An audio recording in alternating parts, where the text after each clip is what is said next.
In this short clip on harassment awareness, we are going to be reviewing the Governing Board Policy Handbook, Policy Series 500 on harassment.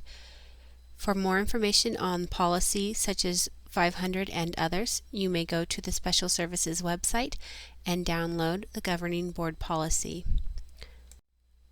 Our hope is that through this short clip, we can educate everyone on understanding what harassment is and how to prevent it.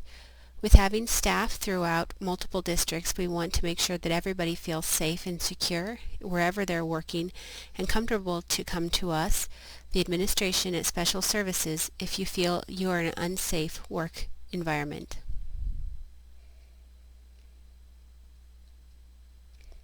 As you can see on the slide, we want to ensure that people feel safe from all forms of harassment and discrimination, including on the basis of race, color, religion, gender, national origin, age, disability, and other legally protected statuses.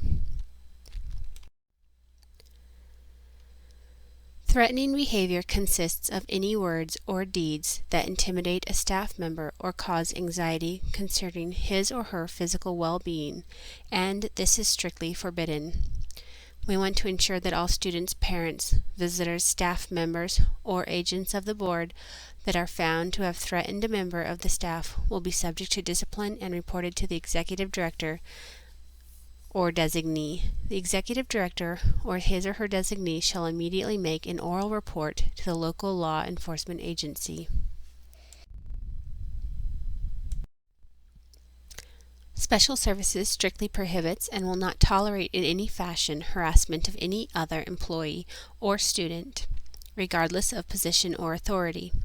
Similarly, we will not tolerate harassment of employees or students by any third party under our control or on school grounds. As I said earlier, if you are on any campus, please notify us if anything makes you feel uncomfortable. Prohibited harassment occurs when an individual is subjected to verbal or physical conduct that disparages or show hostility towards the individual because of their race, color, religion, gender, national origin, age, or disability, including the fact that such individual has made a complaint or discrimination of harassment, has participated in the investigation of any such complaint, or due to such individual's association, friendship, or relation with any person protected by applicable law. Prohibited harassment also includes conduct that creates or is intended to create an intimidating, hostile, or offensive work or educational environment, interferes or is intended to interfere with the individual's work or education environment or performance, or otherwise adversely affects the individual's employment or education. Examples of such harassment include, but are not limited to, using or making references, slurs, negative stereotyping, threatening, intimidating, hostile acts, which relate to color, race, religion, sex, national origin, age, or disability, and publication or circulation of any written or graphic material that shows hostility or aversion towards an individual group, again based on race, color, religion, sex, national origin, age, or disability.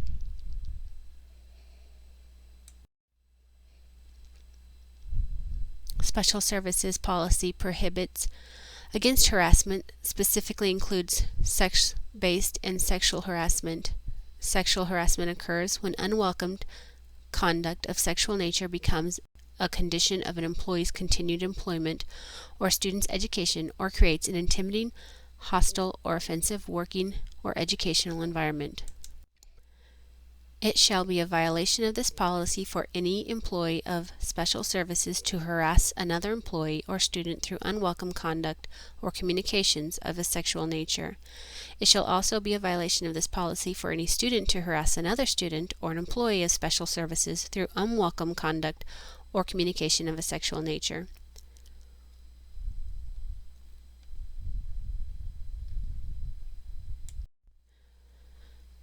Sexual harassment consists of unwelcomed sexual advances, requests for sexual favors, and other inappropriate written, verbal, nonverbal, or physical conduct of a sexual nature when made by an employee to a student, when made by an employee to another employee, when made by a student to an employee, or when made by a student to another student, when the submission to such conduct is made either explicitly or implicitly a term of condition of an individual's employment, education, and any related school activity. Submission to or rejection of such conduct by an individual is used as a basis for academic, employment, or school-related activity decisions affecting that individual. Such conduct has the purpose or effect of unreasonably interfering with an individual's academic, extracurricular, or professional performance, or creating an intimidating, hostile, or offensive employment environment or educational environment. Denial of an employment, educational, or school-related opportunity of others occurs directly because an employer or student submits to unwelcome requests for sexual favors made by a supervisor or teacher which results favorably for that particular employee or student.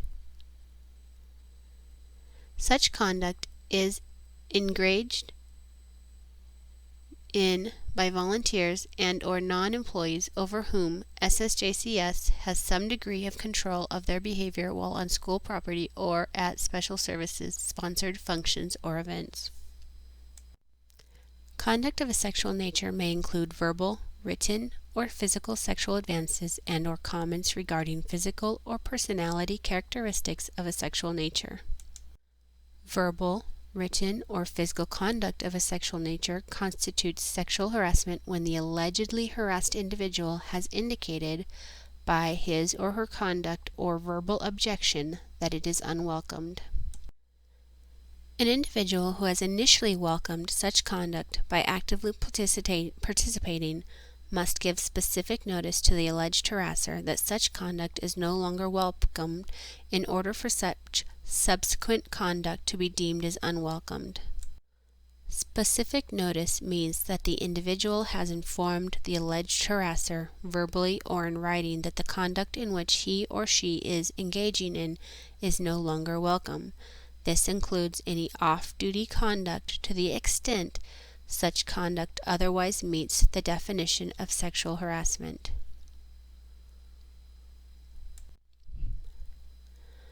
You can see here some examples of sexual harassment. If you would like to read them all, go ahead and pause the presentation.